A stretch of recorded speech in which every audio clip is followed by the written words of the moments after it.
What the project became after it was presented to us was starting with our standard CSM, and then we needed to customize it based on the product and the processes that was requested.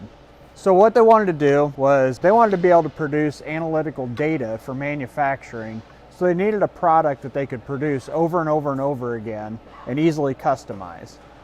So we started off with a token process, which is essentially a poker chip that they could customize. The laser etching cell does just that. Brings the product in, we laser the logo onto it.